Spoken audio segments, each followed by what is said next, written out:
Technical problem, দুইবাৰ engine of হৈছে। তেওঁলোকে আমাক নামিব নিদিয়ে।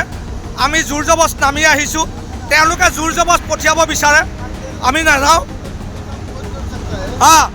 আমি নাযাওঁ, মানুহবোৰ নামি আহিছে এতিয়া, কোনো কাৰণত যোৱা নহয়।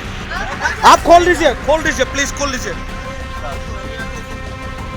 मैडम जी जाना ही नहीं है इसमें, थोड़ा सा नीचे खराब हो गया, ऊपर जाकर ब्लास्ट हो जाएगा, क्या करें, करवाओ जी। ठीक है, ऐसे बोलने से 10 मिनट चला गया। टाइम हो गया मैडम जी, 6:20 का फ्लाइट है। आप बताइए अगर इंडिगो का इतना हाँ बोल दो, कहते मान ही नहीं तो क्यों जाना है। चलो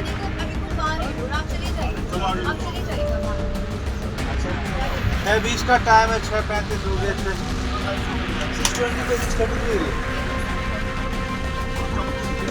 आप खोल दीजिए, नहीं तो हम खोल दीजिए, आप खोल दीजिए। पूरा सफोकेशन हो गया, देखा क्या? देखा सफोकेशन हो गया। 2 घंटे के बाद जाएगा, कोई दिक्कत नहीं।